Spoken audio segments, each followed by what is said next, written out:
Most mundane task of the year, Christmas wrapping! Yay!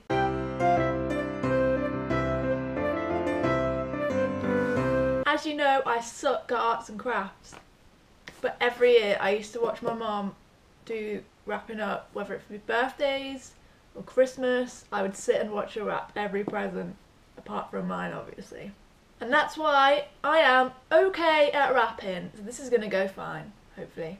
Also, my family watch these vlogs, so I can't show you what I'm wrapping, but I can show you once it's wrapped enough so they can't see what it is, because otherwise there'd be no point in wrapping it. Maybe I should just do that. This cute wrapping paper is from Primark. 90p for 6 metres. That is an absolute bargain! Instead of wasting these ends, I've got small presents which I'm going to use to wrap something with. And you can still wrap it up, but you've got enough wrapping paper to wrap another present with. This saviour of my life, a little dispenser. I hate having to use scissors. I wish I had one of those hand ones. Also, sticky labels save so much time. If you have a big family and you don't want to spend a lot of money buying labels for people, what you can do is what my mum used to do when we were kids, and she would buy individual wrapping paper for each of us so we didn't have to stick labels on. When we saw our wrapping paper, we knew it was our present and we knew it was from our mum. So very clever, saves so much money and time. Mum's a genius.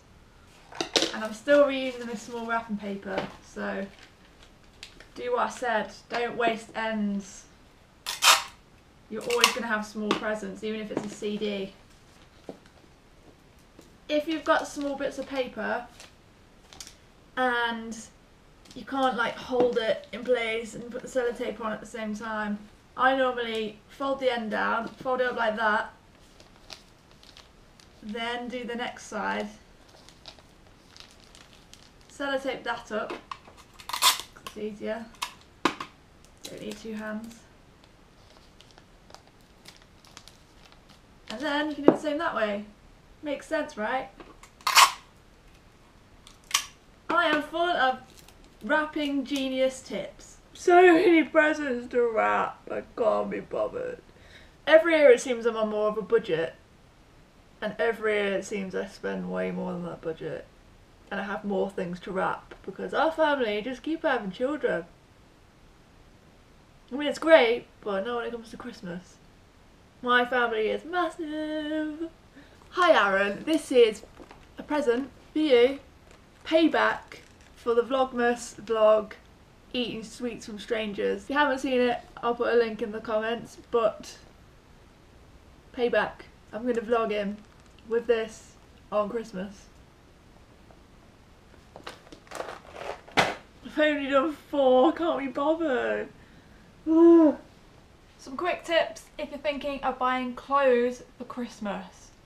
My advice is don't. Buy a gift voucher. I know it seems less like you've thought about it, but if you explain on Christmas Day these tips, then the person that you're buying for will probably appreciate that you bought a voucher instead of the physical clothes.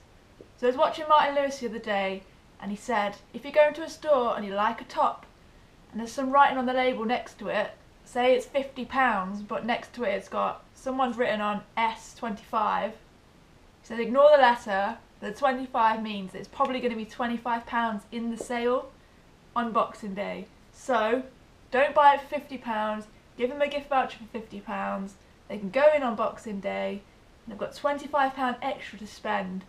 It's one of the best money saving tips I've seen, and I'm pretty sure it works because he's proved it, and I hope that helps someone if you're watching my vlog. Buy a gift voucher, don't buy the clothes. I do the same thing unless someone's asked for something specific for Christmas. I normally have an idea of what they might like, wait for things on Black Friday or in a sale when they drop, and buy along those lines. So my nephew doesn't watch these vlogs, so I know he loves dinosaurs and he had a lot spent on him for his birthday. So I saw this in Morrisons, originally about £10, £5, you get all these dinosaurs and a play mat and this, and he'll love it, and it's £5. I didn't buy it full price, but I knew it's something he'd like. So if you write a list in about October time of what people might like, it doesn't have to be specific things, just an area that they're interested in.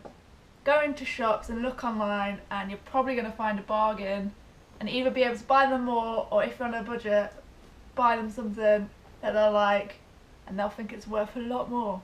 And don't forget to take labels off things, because it's just not cool having the price on something. And when you receive something with a price on, you've got to try and act like you haven't seen the price. Not that it's a factor of anything, but it's just awkward when you're like trying to pretend you haven't seen a price which has been left on.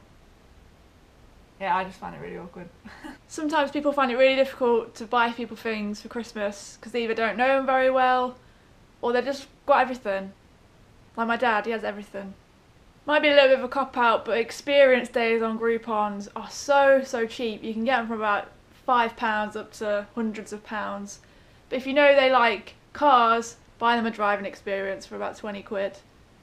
That's amazing, something they're never going to forget. And it's not something that they're going to just like drink and get rid of forever. They're going to have pictures to last a lifetime and the memories to last a lifetime.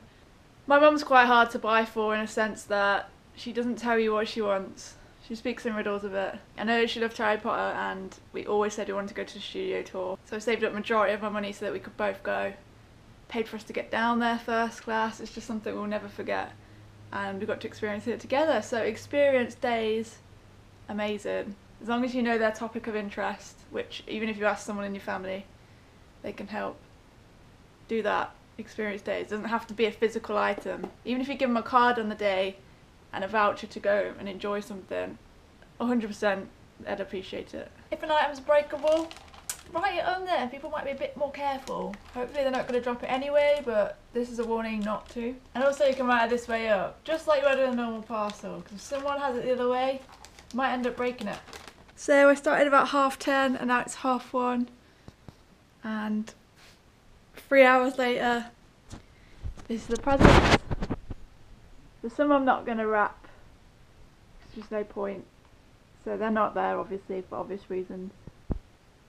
But yeah, but it's not about the amount of presents, it's about the thought that's gone into them. Some of them are like £1, some of them are £2, some of them are 50p. Thought that counts. We don't normally show our presents online near Christmas because as a family we just don't think it's right to shove it in people's faces that, you know, we spoil each other, we work hard the whole year to do this for each other. But it's not fair on those people that aren't so fortunate, or maybe have had a tough year of work, maybe been made redundant or something. So we tend not to flash our stuff about. And Christmas Day we just enjoy the day. No technology, apart from my sister who's checking out the Christmas Day sales and Boxing Day sales to see what she can get the next day. But you know what, I was thinking a minute ago, and as a kid I can't remember one toy at all. And I know my mum worked every hour under the sun so that we could have what we wanted. She was a single parent. She struggled, but Christmas time we got exactly what we'd written on our list. And I'm so grateful for that. But the things I remember is like the meals and the jokes and the fallouts and the memories and when we played board games and things like that. I don't remember any particular toy that stands out. Christmas isn't about the presents at all. It's about the memories. Like, I remember vividly, actually my sister being bought a Toblerone. And then she thought it'd be funny to smash me around their head with the Toblerone. I had concussion for the rest of the day. So it's memories like that, instead of the presents, that last. Thanks, y'all. So if you're struggling this year, maybe you still haven't bought anything, go buy an empty box, put some arts and crafts stuff inside of it, and then on Christmas Day, open it up and make a den, make something. Kids love boxes. If I'd have done something like that, which we've done many a time, lots of arts and crafts stuff, that sticks into my head, not a particular toy, and I'm so grounded even though I have, you know, I've been spoiled and quite lucky as a kid that my mum put every penny she could into running our house and into Christmas. So we had one day in the year where we just didn't worry about money and everything. So I'm so grateful for that, but I'm so grateful for the little things that my mum did for me. And if you're struggling, don't get yourself into debt for one day. It's not worth it at all. You're going to have that lingering over till the next year, and it's just not worth. When your kids grow up, or your family, you're a bit older, they're not going to remember that time you bought them an iPhone 6. We'll be on to iPhone 700 by then. There's just no point in splashing out. And I know my family are going to appreciate these gifts, even though I've been on a tighter budget this year. They're always so, so grateful. We're not even bothered about presents. We're all about the food. As long as we've got a good meal, we're so, so happy with that. So, yeah, these are my presents that I've bought. I've worked hard all year to surprise my family and get them some things they want or need. And that's it. But it's not about the presents, it's about the memories. And I hope everyone enjoys their Christmas day. There's going to be one more day of Vlogmas, and that's tomorrow, Christmas Eve. I'm just going to put together a compilation of my favourite moments from Vlogmas.